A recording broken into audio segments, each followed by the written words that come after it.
Hello and welcome to the 5 Yard Dynasty podcast. Liam, Christmas has been and gone. It's now championship week. First things first, did you have a good Christmas?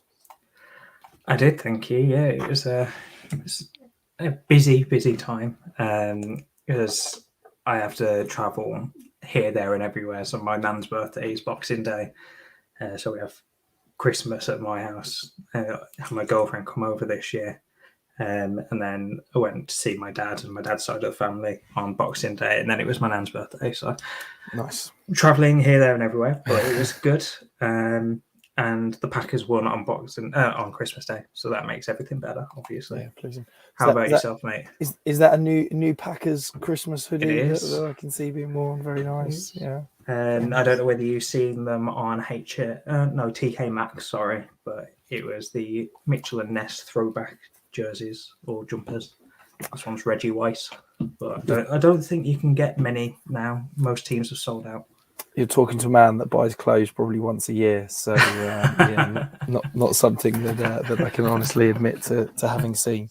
But yeah, no, my Christmas was lovely. I feel like I need a week off to recover in terms of kids and here, there, and everywhere, and it's been a bit of a chaotic few days, but hopefully got a nice few days to chill and do nothing. But what about Championship week? We're heading into Championship week. Were the semi-finals kind to you? Not at all. I made it to one final out of 3, I believe, that I could have got, or 4 that I could have got to. Or 2 finals, sorry. 2 finals out of 5. I'm slowly remembering all the leagues that I'm in. So, 2 out of 5. So that's not a horrendous percentage. I think I had possibly my greatest ever week in fantasy. Oh wow! Yeah, so I was in 13 matchups last week in terms of semi-finals with a couple of finals, and I went 11-2. I went 5-1 in cash, which was pretty pleasing. The one loss being actually a final, so still came back with some stake in that. So it was honestly a properly special week. I don't think I've had one like that for a little while, so it was very good for me. But keen to remind you all before we dive in that the support for the 5 Yard Dynasty podcast is brought to you by Manscaped, who are best in men's below the waist grooming. We still have that exclusive offer. It is 20% off and free worldwide shipping with the code 5 Yard. Christmas may have finished, but you may not have got it in your stocking from Santa, but still time to go and treat yourself in the January sales. Go and buy something for you. Liam, we've just had Christmas time. I'm sure you were consuming a few cocktails. Have you got the cocktail of the week? I do, and it's not one that I consumed over the summer period, the festive period. So this is a Duke of York. That looks like a glass of orange juice. Orange juice, champagne, which I used Prosecco because I didn't have any champagne, and a bit of grenadine in. And yes, Rich, I did stir it a little bit for you. It's good just to please you. That's all. Yeah. I should just, for those of you watching live as well, I should just clarify, I am currently fulfilling every Twitter person's stereotype.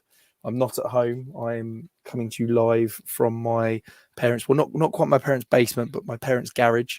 I'm in my dad's office in my parents' garage. So yeah, we'll call this a road game today. But should we dive into some high scorers rather than hearing about where I'm recording from? Yeah, so let's jump in. So, as usual, it is 4-point touchdown for quarterbacks, PPR across the board, and no tight end premium. The quarterback position, Rich, we had Joe Burrow have an absolutely amazing game after having a not great game, shall we put it like that? But Joe Burrow threw up an enormous amount of points, and Josh Allen came in as quarterback 2 on the week with Dak Prescott again having an absolutely crazy game and getting pulled halfway through the game because there was nothing else to play for. There was no point in having him out. So quarterbacks went crazy this week, Rich. Yeah, I mean, it was incredible. Joe Burrow, he's been playing really well. I know he was PFF's highest graded quarterback before this week, and he's certainly still that after this week. A couple of weeks ago, it was interesting. I was talking about Joe Burrow with some of my patrons, and I was saying that the thing with Joe Perry is that he's been really good and solid and put up a decent number of kind of top 12 weeks. But prior to this last week, he actually only had one top 5 week as a fantasy quarterback. And it was, yes, he's solid. Yes, he's kind of consensus a top 8, 9 dynasty quarterback. But actually, he's not really hitting that truly elite fantasy production. And then obviously this week he goes and absolutely blows up. I mean, I would caveat it with saying I think the Ravens were missing their top 6 corners, plus injuries in the safety. So maybe we need to take it with a slight pinch of salt, and I'm sure I could have completed some passes out there. It seems that bad, but yeah, look, credit where credit's due. It's any time you're 5th highest all time in terms of passing yards, it's a pretty good day at the office, isn't it? 525 yards, 4 touchdowns through the air alone. Him and T Higgins, basically, I had one matchup where I was a massive underdog, and him and T Higgins had the stack, and they pretty much carried me through. So yeah, I'm very thankful of that. Yeah. So at the running back position, Rich, obviously, Austin Eckler, the RB2, I believe, on the year, was out with COVID. So Justin Jackson stepped in, and he put up the RB1 per week. To me, it doesn't happen, obviously, too often, but to me, that's crazy. Joe Mixon as the RB2, and Rex Burkhead as the RB3 for the Texans. That's interesting. We'll put it that way. Yeah, it feels like these last few weeks, it's been kind of reaffirming my roster as many running backs as possible. Kind of taking that. One thing you can guarantee in fantasy football is that running backs are going to get injured, and it's just proved, when running backs get injured. Justin Jackson was probably undrafted in a lot of redraft leagues. He was, I imagine, on some waiver wires coming into the week. A lot of my leagues had him on the waivers, which I picked him up.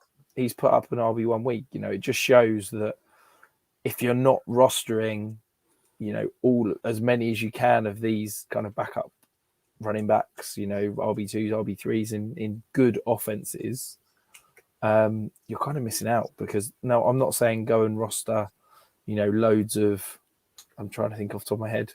Larry Roundtrees. Yeah, well, if he was the RB2, maybe, but I'd rather own, Justin Jackson or Samar JP Ryan, 2 backup running backs in good offenses, than Adrian Peterson or Dontrell Hilliard or guys that aren't in those elite offenses. That Craig Reynolds, yes, Craig Reynolds has looked good, but is he going to win you a week? No. Whereas we see Austin Eckler out with COVID, Justin Jackson absolutely balls out, and that's the way that I will always play Dynasty and fantasy football. And I think that for me, that's a lesson to be learned.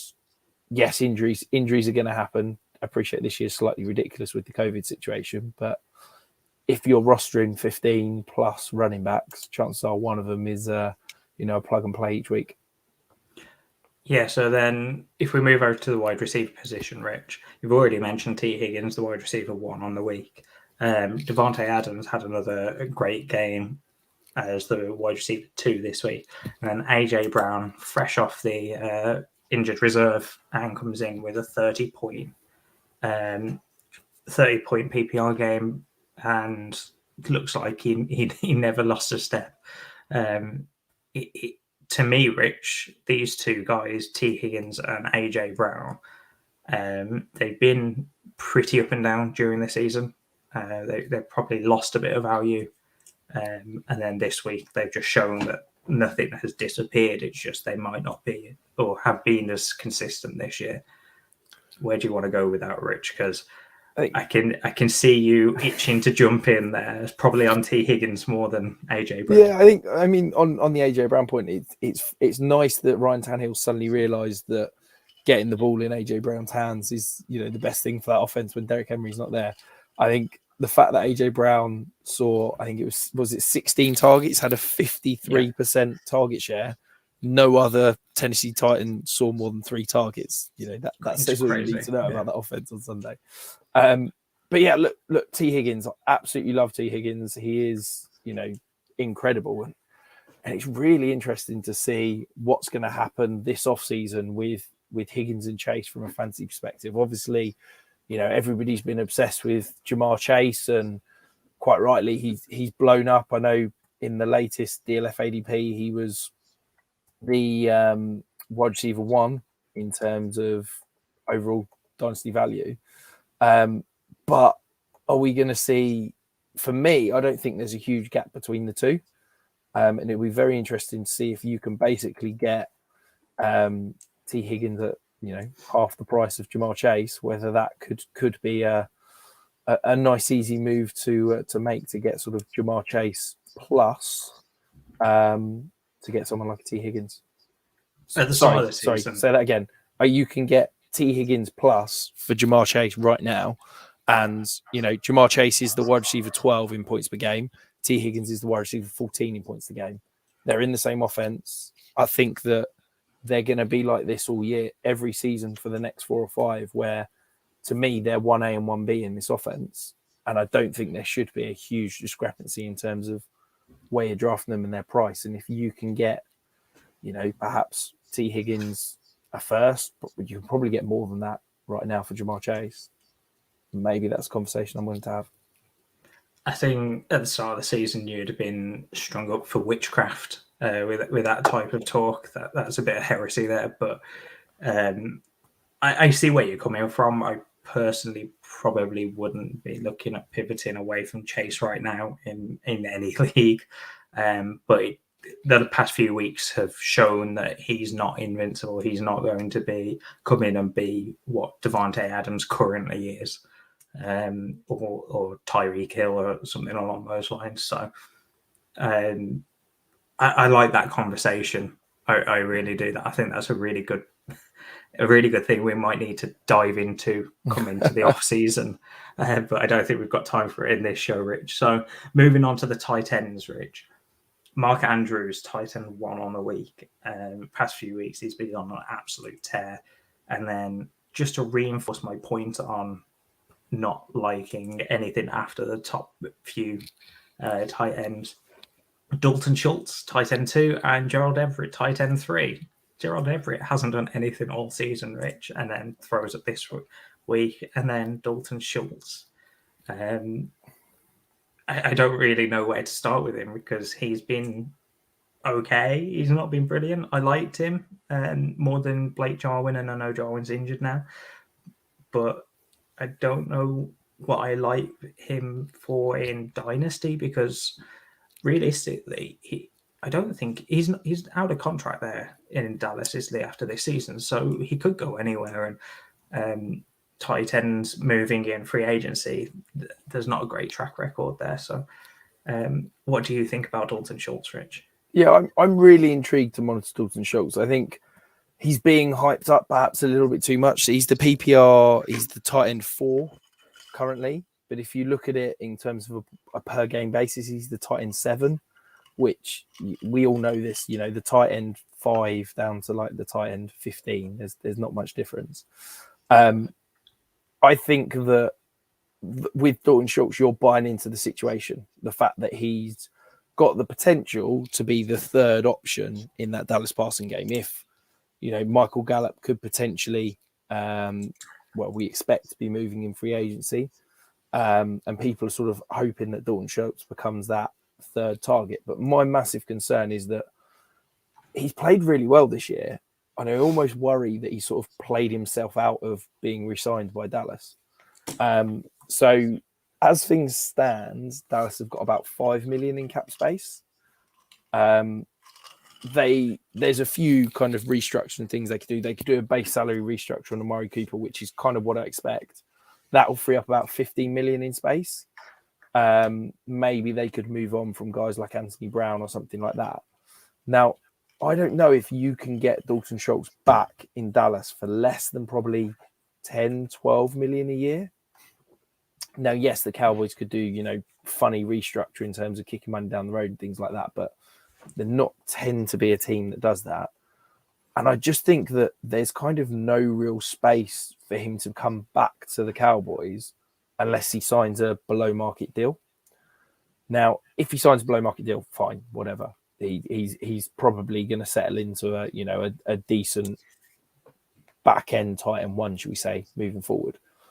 But if he's a free agent, for me, I'm selling the second he doesn't sign a new contract with Dallas. And to be honest, I'm selling right now because, as we've seen, the history of free agent tight ends is abysmal. You've only got to look in recent years. Austin Hooper signed the biggest tight end contract at the time, left the Falcons to go to Cleveland, and has basically done nothing of fantasy relevance since. There's plenty through the years. Okay, maybe someone like Tony Gonzalez going to the Falcons is an exception, but I just think that if Dalton Schultz is a free agent, I can't see him going to a better situation than Dallas. I can't see him going to a situation where he's going to see an uptick in targets, and for me, that's a real worry. And I think that right now, if you can get top 8-9 value on Dalton Schultz, I'm absolutely selling that. He's currently my tight end 12. And a lot of that is just because I can't see him staying on the Cowboys in 2022.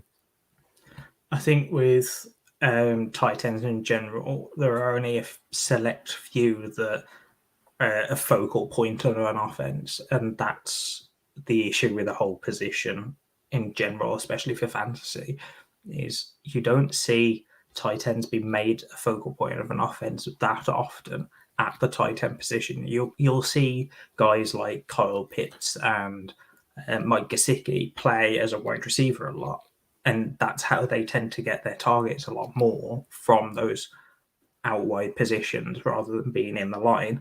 But guys like Schultz won't be able to do that, or don't do that. I don't know whether they'll be able to, but they simply don't. And unless they're in one of those select few offenses where they scheme around a tight end, like Baltimore, Kansas City, San Francisco, like you aren't going to get that value for them, and that's a major issue I have with tight ends. But I think, again, this is a conversation we need to have in the off-season, Rich, to see how we both approach tight ends. I think each position in general, really.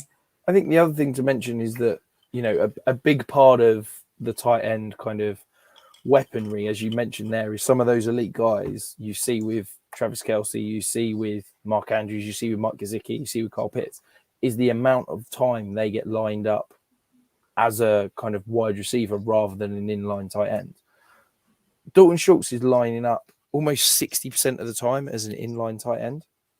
He is not that movable kind of Y tight end. He is very much an F traditional tight end, should we say. He's not a Kyle Pitts or Mike Gesicki movable, even someone like a Jimmy Graham, a movable chess piece. He is a traditional tight end. And I just think that if he ends up in any other offense outside of Dallas, then I think his value is going to plummet. So for me, if I can get pretty much any second round pick for him right now, that's a move I'm making 100 times out of 100. Yeah, I like that move. So moving on to the significant news, Rich. A bit of a shorter week, shorter slate this week. So we'll start with some really bad news. So James Robinson tore his Achilles. That's a season ender, but we've just seen Cam Akers come back 5.5 months, I believe it is the full timeline right now, from a torn Achilles. So maybe it's not that much of an issue going into next year. Maybe he gets off to a slow start during training camps and whatnot, but hopefully it doesn't affect him too much going into the start of the season next year. But for this season, it is the end for him. You're probably looking at. I really wish I didn't put this in the show sheet, but Daryl Bowali. I believe it's Derogan Bowali. Yeah, thanks, Rich. He's a pass catching / special teams back. He was one of my deep loves when he was on Tampa, but he hasn't quite come to fruition since he's moved to Jacksonville. Well, Carlos Hyde is done for the season as well, so it's his time to be the running back one there in Jacksonville. Yeah, it's an absolutely brutal one for James Robinson. I do think from a kind of a career perspective, look, it's horrific. This is a guy that's an undrafted free agent, has been absolutely incredible through basically 2 years of his career. But this is the problem with undrafted free agents, is that his contract is up after next year. He's only got a 3-year contract, and you feel awful for him because this is a guy that's probably only going to make $2 million off that contract. Whereas if he'd have been, a first-round pick, he'd have made that in 6 months. And the concern is that whilst, yes, Cam Akers has come back in 6 months, there is potential that he's not going to be back healthy in time for training camp. Okay. The Jags, yes, they're going to have a new regime, but they've just drafted a first-round running back in terms of Travis Etienne. If Travis Etienne's going to be getting all of that work and all of that time with the offense in what's going to be a new regime, are the team then going to turn in September once James Robinson's hopefully healthy and up fit and say, you're a great running back here, have the workload whilst our first-round pick sits on the sidelines? That's not going to happen. So I think that it's put him even further on the back foot in what I was kind of potentially expecting to be a 50-50 backfield next year. Tie into the fact that after next year, he's a free agent. Yes, he's a restricted free agent, which, yes, means that there's potential that Jacksonville could sign him. But I think that means the fact it's restricted means no team is going to go out and spend a load of money on him as a priority free agent, tie up cap space when the Jags could just match it. So I think it almost makes him a little bit less appealing on the open market. So I hate this as a guy that has got quite a few James Robinson shares, and he rode me to titles last year, and he's really helped me out with titles this year. But is it a case of literally sell James Robinson for whatever you can get right now? I can see that. Looking into the future years, you might come across people that want James Robinson to be the number one back next year and get a little bit more than you'd expect. But yeah, I think if you didn't sell him before the injury, you're selling for peanuts right now, and it is what it is at this point. I don't think you're going to be selling James Robinson for much higher than his price right now. So before the injury, I had him as worth a late first. Okay. Right now, I've not updated my charts, but I'd take any second-round pick. I'd take a late second in Superflex for James Robinson right now. That's how concerned I am about his dynasty value, because I truly believe, whilst he's a great back, this is a serious injury. But my more concern is around the contract situation and the running back situation. I just can't see a world in which he is a feature back on an offense in the next 2 years. I think right now you've got a little bit of a sell window. Yes, it's not going to be as high as what it was a week ago, but maybe you have a little bit of a sell window because Cam Akers hasn't come back from his Achilles injury, so we don't know how he looks. And that could save you because if he comes back and looks awful, then his price is going down, and so is James Robinson's for having the same injury. And then you also have people, they're still in season thinking that they're still in that mind frame of we're still in the season, whereas realistically after this week it's done. There's no more season. Yes, there's one more week left, but how many dynasty leagues, how many fantasy football leagues in general are actually playing week 18? Not many at all. So yes, there are leagues out there that play in week 18 or will be playing in week 18 this year, but I don't see that there's going to be that many people already looking a year or two ahead on James Robinson. So maybe there's a little bit of a window for the next week or so. But once this week's over, I can see his price absolutely plummeting even further than it already has. Yeah, I've already heard people saying, well, Cam Akers came back within 6 months, even though Cam Akers hasn't actually come back yet. Exactly. James Robinson can be back and he'll be back in time for camp. And, if people are willing to believe that, if people are willing to give you I'll try and get a decent second round pick, a higher second round pick. But honestly, I'm taking any second round pick for him right now. I'm really concerned. People are forgetting about Travis Etienne as well, because of his list rank injury that's had him out for the entire season. All they've seen is James Robinson this year, and that's all they've got fresh in their mind. So maybe you can catch someone maybe a step or two behind you. Moving on, Rich. Adam Thielen has a high ankle sprain on his left side, potentially out for 2 weeks. You're looking at KJ Osborne to pick up that workload. He's looked okay. He's not looked brilliant, but Thielen's probably done for your fantasy season. You've got Miles Sanders with a hand fracture. That's not great for him. He's probably out for 2 weeks, but we haven't heard anything from the Eagles at this point. Rich, his pass catching could be limited when he comes back, because I can imagine that the Eagles don't trust him with a hand fracture 2 weeks ago, or this week. Sorry, when he comes back, which will be hopefully 2 weeks from now, I can imagine that they're not going to trust him with any pass pro or pass catching duties. So his dynasty or his actual production will drop. But again, week 18, you're probably not going to see much of him. So do you think that he gets shut down for the rest of the season? Yeah, I think the Eagles, as much as there's a chance they make the playoffs, I'm not convinced. So I kind of feel like that's it. His season's done. It's another hopeful, showed some flashes, but never really truly delivered on the promise. And we're into the final year of his contract next year. So yeah, another interesting backfield to watch and monitor, because it'll be interesting to see if the Eagles roll with Miles Sanders for one more year, or if they bring in some improved competition rather than Jordan Howard and Boston Scott. I can imagine they'll stick with Sanders for his last year of his contract. But speaking of Jordan Howard, Rich, Jordan Howard, this is a new injury to me. He has a stinger. He could be back this week. From what I've read up, it's kind of like a little bit of nerve damage. That there's not much to it, but it could be a big injury. The only reason I put this on here is for those looking for a Miles Sanders backup. It's probably Boston Scott, because we don't know whether Jordan Howard is going to be healthy this week. Daryl Henderson is likely got an MCL sprain.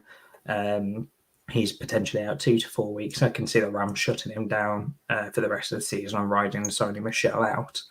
Daryl Henderson's an interesting one, because again, are we now in a case of get what you can for him? If Cam Akers is back, everybody expected Cam Akers to take over that backfield this year. Cam Akers then tears his Achilles, and Daryl Henderson suddenly becomes fantasy viable. Do we think that Daryl Henderson's price is higher than it's going to be this time next year? Well, at the beginning of the season next year, could it be a sell for a solid second rounder before people get into the off season and realise that he probably isn't worth that? Maybe, yeah. You could probably catch someone thinking a bit too much about this season rather than thinking forward, but I think most of his value is kind of just diminished now. So I think if you're trying to sell now, you're probably a little bit too late. Yeah, basically what I'm saying, if you haven't got the hint, is you should be selling every single running back you own the second the season finishes at max value, because the chance of their value disappearing, as we have seen with Daryl Henderson, as we have seen with James Robinson, as we saw with Cam Akers, Travis Etienne at the beginning of the year, they're one injury, they're one player being drafted in their backfield away from their value absolutely vanishing. So what I quite like doing is I'll sell all of my running backs in January, February, and if I need to almost buy those players back or buy players back in August, September as the season starts, and I end up paying a slight premium in September or August, I'm happy to do that, because I don't then run the risk of losing them for the season and their value vaporizing. So moving on, Rich, staying on the running back train, Clyde Edwards-Helaire has a potential AC joint, which is around a collarbone. Again, Kansas City's most likely shutting him down for the season. So he's probably out of those finals that you're hoping to have him in. And then we've spoken about it a lot, but it's finals week. I think that's a bit redundant now, but yeah, finals week, make sure you're looking at your leagues, getting those lineups set, because this is the week of any week that you have that you don't want to be missing someone being late inactive. Exactly that. So moving on to the risers and fallers. So the first riser, it came after a late scratch of James Conner. I'll be honest, he kind of killed me Christmas Day night in a few leagues. There's the report at 6 o'clock, I think it was. James Conner's, expected to be good to go. Went to bed, got to bed reasonably early on Christmas Day. Thought, brilliant. Wake up in the morning, James Conner was inactive. I think I started in 3 leagues. But yeah, he was out. Chase Edmonds absolutely balled out. So he had 16 rushes, 56 yards, and a touchdown. He also saw 9 targets, 8 receptions for 71 yards. He was the running back 6 on the week. I guess the biggest question I've got is around his kind of value. James Conner is a free agent at the end of the season. So is Chase Edmonds. I think that you can probably get Chase Edmonds for maybe an early second. Maybe you have to pay that really, really late first. But do you think that potentially the Cardinals could bring him back next year? Do you think that he could get a feature role somewhere else? What do you think is going to happen with James Conner? Yeah, I can imagine Edmonds coming back to Arizona. I don't think Conner will, although Connor's been absolutely brilliant for them. I just don't see that price there. Whereas I think Edmonds shows a lot more of a receiving back, which you probably can't get with this running back free agency class. So, to be honest, Rich, I don't like the idea of paying a first for Edmonds. Never have done, and I'll stick to it. I think he's a great PPR back, but outside of Arizona, I don't know where else he can be used in that same role as the split that we expected from Conner and Edmonds. When he's a lead back, he can be great, but at the same time, the way that I see him is a pure PPR back, and if he's not getting the receiving work, I struggle to see where that value is going to come from. That's why I like him so much in Arizona, because they do use him a lot out of the backfield. Coming into the off season with him being an unrestricted free agent, if he doesn't sign with Arizona, I don't know where else he's going to use him to his full potential. And to be honest, I only see one of the two out of Conner and Edmonds coming back. I don't see both of them coming back. Yeah, I mean, it would be nice if they brought them both back, because I think they're quite a nice compliment. Chase Edmonds is fantastic everywhere outside the red zone. And I think that James Conner is fantastic in the red zone. Yeah, no, I agree with that. I think the issue I have is they're both probably looking for a little bit more than what Arizona are expected to pay, and you're probably looking at this running back class saying we could probably get a much cheaper version of Conner than what Conner would be, or maybe you can even draft a cheaper version of Conner. I'm not sure how you feel about that, Rich. Yeah, I mean, I'm always, from an NFL perspective, I'm always team draft running backs late and don't pay them. So if I was Arizona, I'd absolutely draft, 1 or 2 in the draft and let Edmonds and Conner walk out the door. But he's a player I'm monitoring, because I do think he's kind of undervalued in terms of what he's produced. I think James Conner's taken a lot of the shine because Edmonds has been out injured, and I think that he could be an interesting value heading into next season, both from an NFL perspective, but also a fantasy perspective. The other riser, so it is another, it feels like it's becoming the running back week this week, Liam. But it's Sony Michelle, former first round pick, was kind of forgotten in New England by the end of that run, gets traded to the Rams, and has really shown some decent flashes. So he was the running back 8 this week from a fantasy perspective.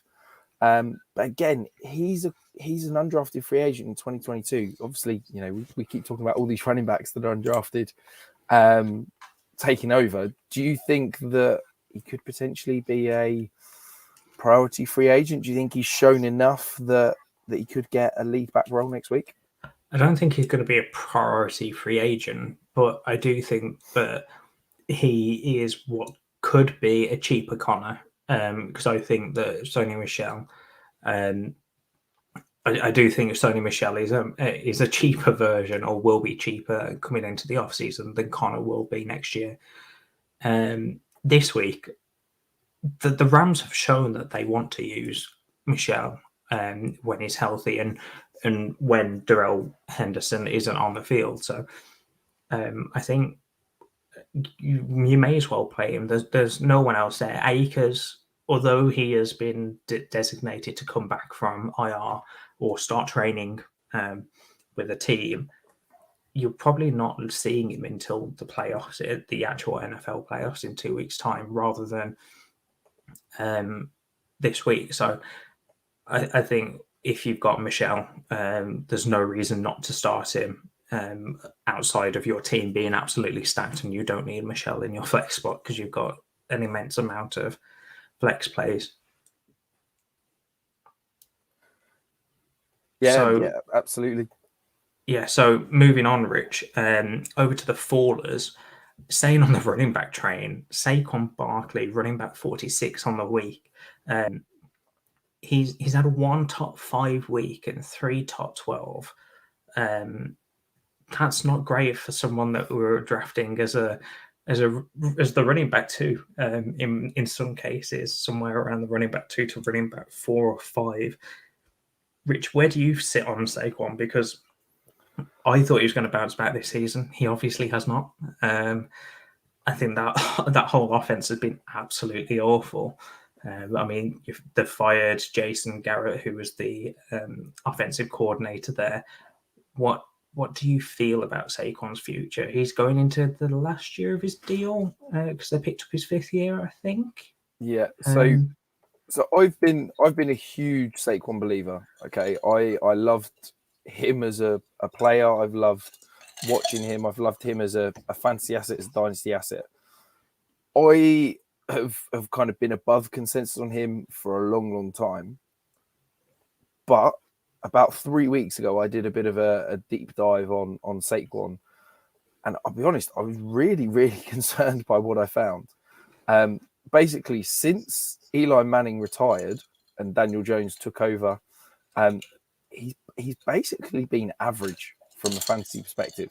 You look at all his advanced stats, you look at his production, he's never really paid back on the price you're having to pay to acquire him, whether that be in drafts or via trades, and that's both redraft and dynasty.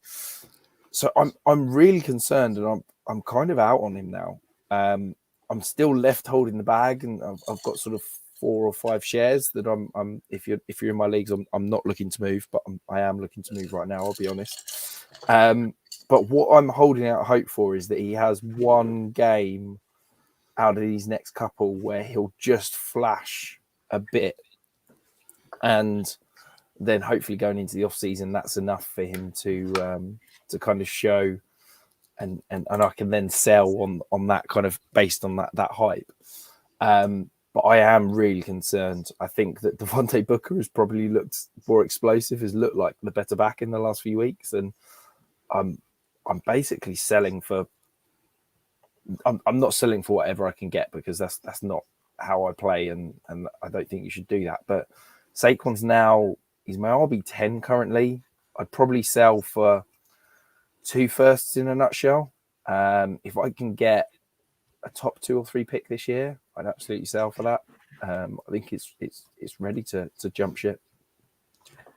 I struggle with Saquon because he took me to a championship in my first year. I had Kamara, and then it was the first year for a lot of us playing. So Saquon as the rookie dropped to the early second round, where I managed to pick him up, and him and Kamara took me to a championship. So I have a little sweet spot for him. But I think I've got him in one dynasty roster, and I'm very wary of what his value is going to be coming into next year. Rich, another faller you've got on the list, Noah Fant as the tight end 21 on the week. He had only 6 points. Only 6 points. What are we thinking about him? Because he's not been very good this year, considering the price people are paying for him. Yeah, it feels like he's another one of these young, high drafted, hyped up tight ends that's never produced, but just gets held up based on kind of name value and draft pedigree.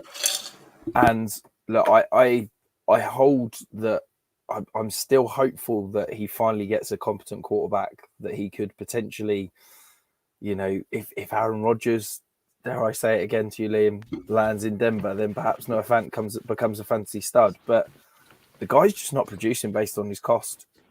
He's had one top 5 week this season.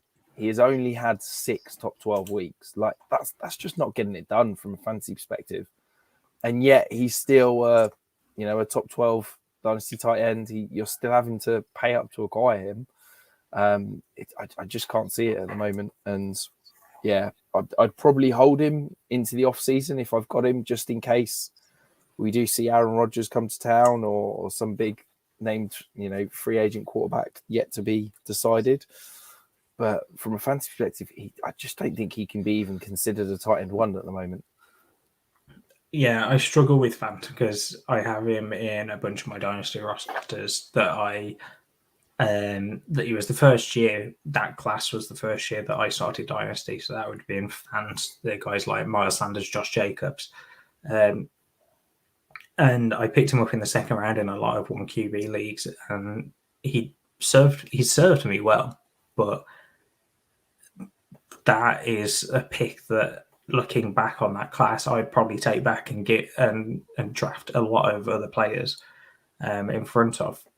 I think with Fant specifically, he's really difficult to value right now because, as you said, if a top priority quarterback comes to town in Denver, someone like Aaron Rodgers or even a Russell Wilson, maybe we see an uptick in his production. You'll most likely see an uptick in his value when that happens. But you could also see Teddy Bridgewater getting re-signed or someone at that caliber coming back or going to Denver, or even Drew Lock being the answer there, which probably isn't the right way to put it, but maybe Drew Lock is the starter next year, and I struggle with. There's no world where they can go with Drew Lock after benching him this year. They can't then go back to him. I don't know, because who else are you going to go with? That's my biggest issue with it. But yeah, Fant, I don't like his value right now, and I'm holding where I can because I think if you're playing in a smart league, you will most likely you can't get any value at the moment. I think, exactly. People just look at what he's produced. He's not produced at all, is he? Exactly. So moving on, Rich, we have the stars of the week. Do you want to go with yours first? Yeah, so mine's Stefan Diggs. So I think people have been a little bit disappointed with Stefan Diggs because I don't think he's paid the price that, from a redraft perspective, that he was being drafted. I think he was, a top 3 wide receiver at the beginning of the year. I think Dynasty people had him in the, a solid wide receiver 1 range. I think he was a top 10 Dynasty wide receiver. But actually, he's been sneaky all right. I think he's had a 21.5 point performance on Sunday. He's currently the wide receiver 8 on the week, but he's wide receiver 7 overall on the season, which I was a little surprised that he was that high. And I think that he's turning into just a bit of a kind of under the radar solid option. I think he's got decent rapport. He's got a decent quarterback that's going nowhere.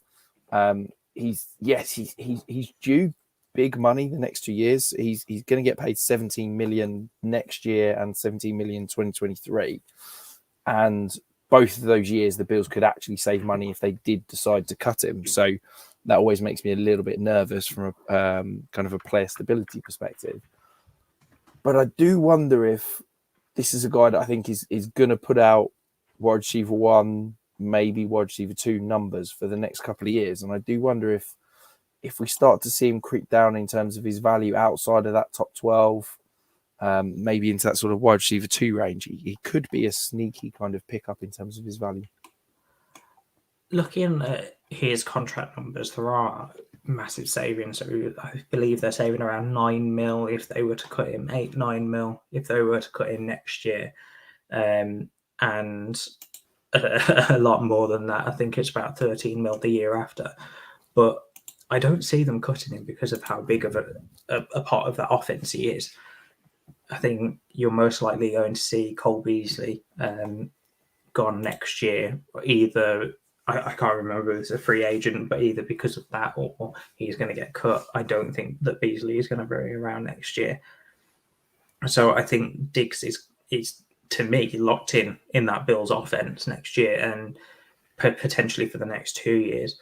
And as you said, Rich, he's a very sneaky top 10 wide receiver at the moment. Up until a few weeks ago, I didn't realize how sneaky good he has been this year. And when I was scrolling through on season-long production, I noticed he was quite high up, and that was a massive surprise to me. So, I think because he's been a disappointment, hasn't he? People have because he was, obviously a top 3 wide receiver where he's being drafted.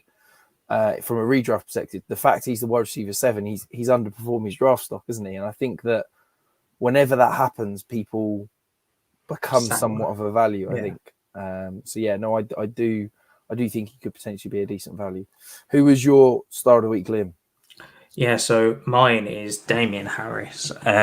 This is a guy that I've never been quite high on, but he had an absolutely great game. He was the RB4 on the week. Just on 18 attempts, he had 103 yards and 3 touchdowns on the ground. Rich, I wanted to gauge your input on this because I'm not sure on his value right now. He had a 5.72 yards per carry.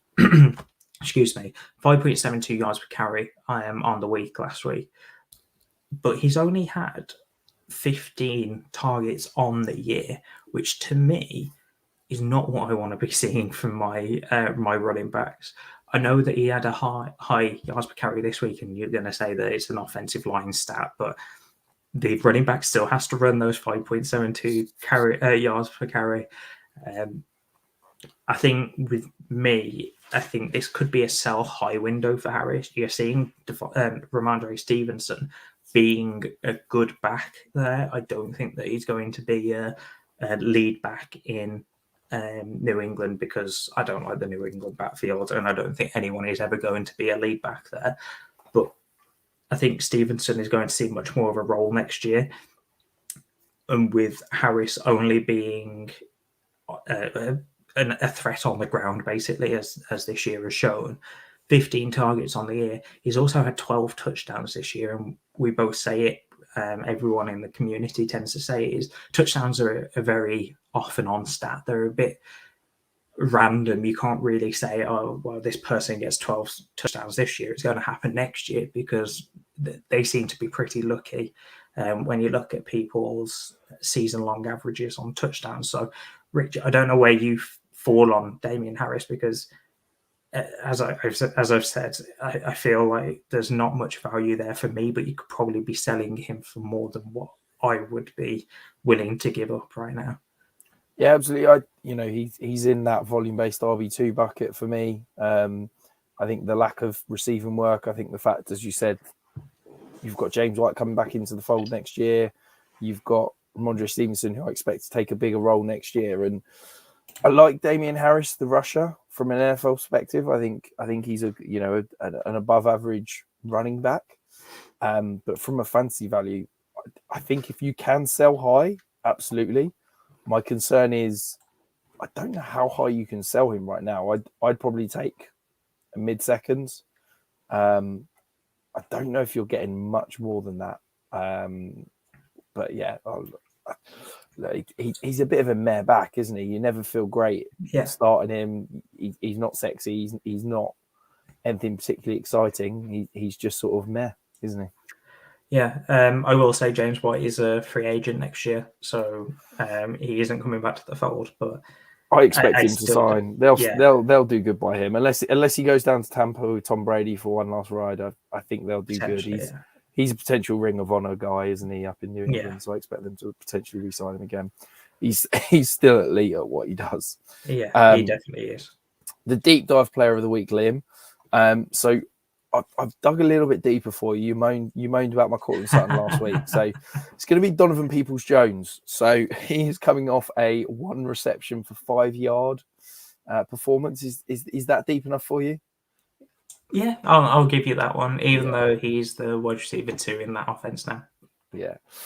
So he did see 6 targets though. He did see 136 air yards.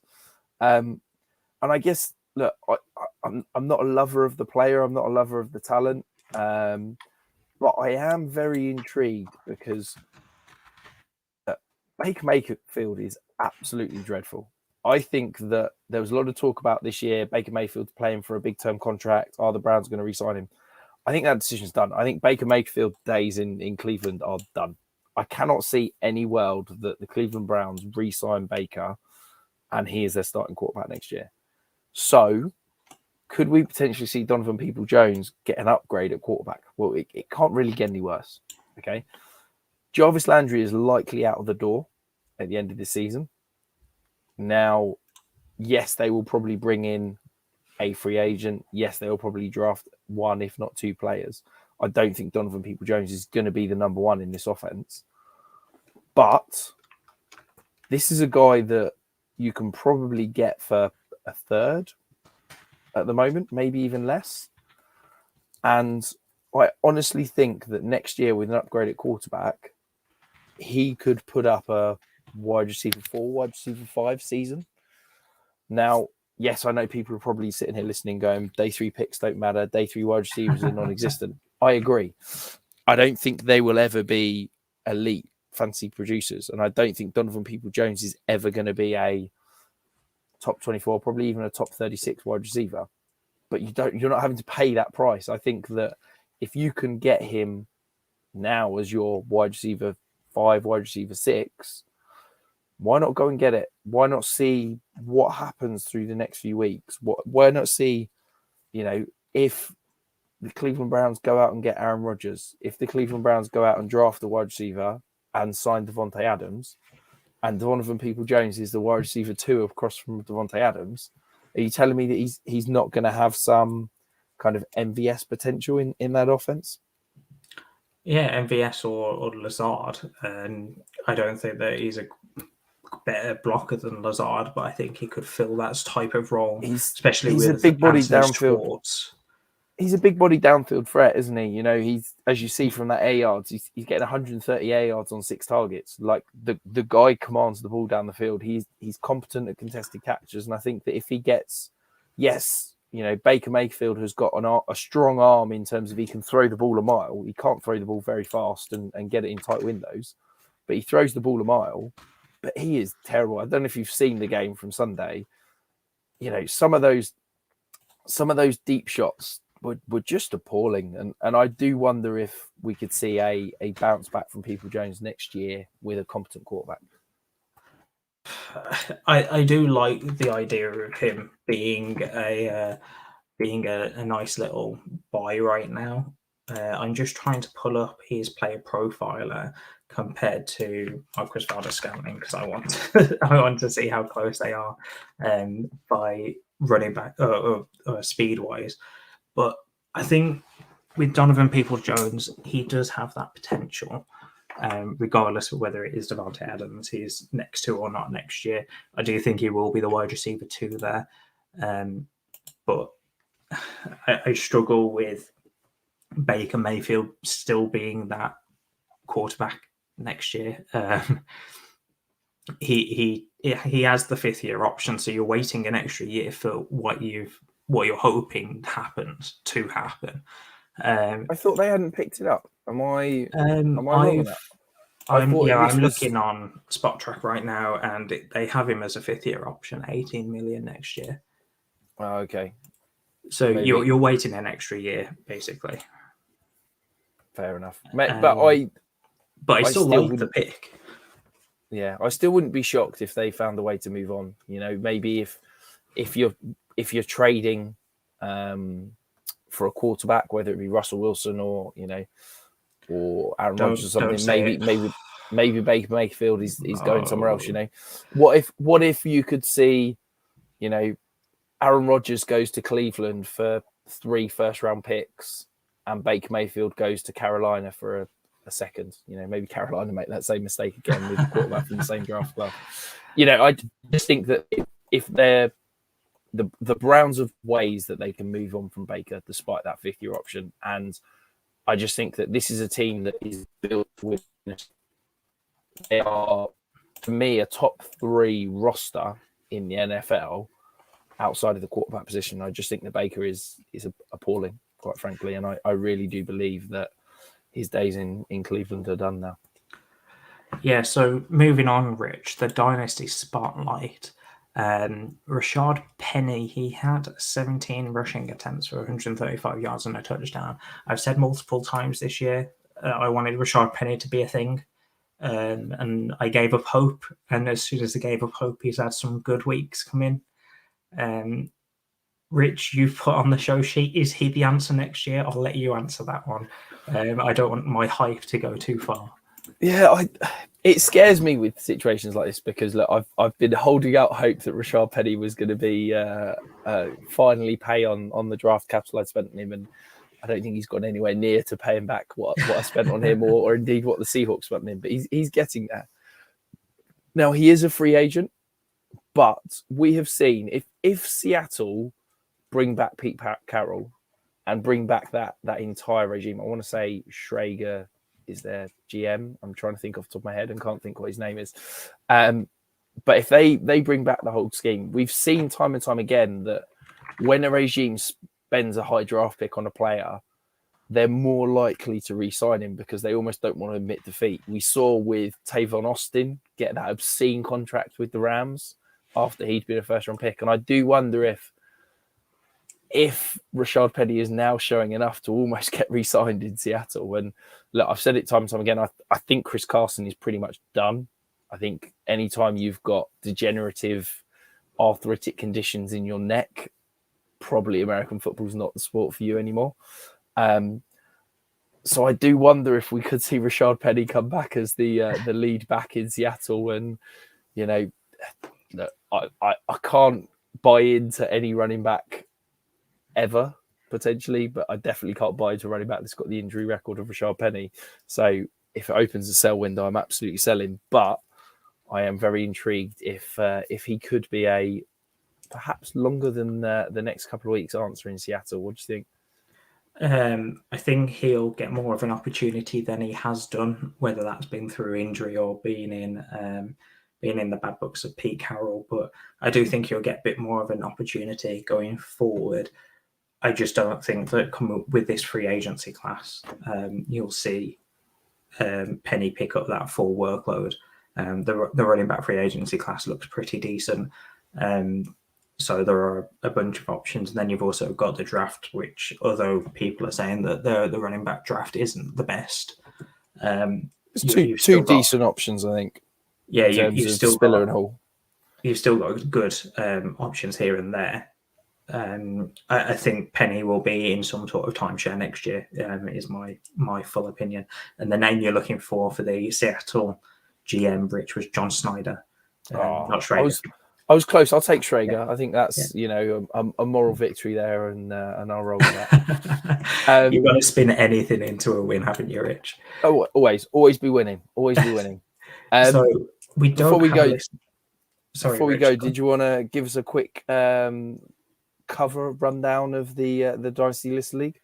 Yes. So Alex and Phil managed to get to the final this week, which was a little bit of an upset because the top 2 seeds, both Liam and Jason, who had buys the week before, are now playing for third place. So yeah, congratulations to Alex and Phil, playing for the first title of the Listener League, and I'm sure there will be a prize because it's a 5-yard Dynasty Listener League.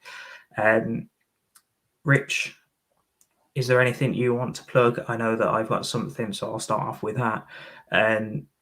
I last year ran a playoff league on my fantasy league, and I'll be running a few more this year, so keep your eye out. It will be posted on my Twitter at the FSA Tweets. So keep an eye out. I'll be running a few different leagues this year. I believe I only did one last year. So that will be during the playoffs, the actual NFL playoffs, not the ones currently ongoing for fantasy. There'll be multiple different formats, but one of them is you select a team, one player from each team from each conference, and then you basically don't touch it for the rest of the year or the rest of the playoffs, and see who comes out on top at the end. And it was a lot of fun. So I'll be running a few of those next year, or coming up in the next few weeks. I'll be taking some entries, probably in a week or two's time. Sounds good. I very much look forward to it. And yeah, nothing from me to plug. Check out my Twitter, check out my Patreon. And yeah, very much looking forward to. We started scheduling some guests for the off season, so looking forward to some exciting projects coming in the next few weeks. But as always, keep safe. Enjoy the next few weeks before we end up in a lockdown, and have a good week. Thanks for listening. See you again next week.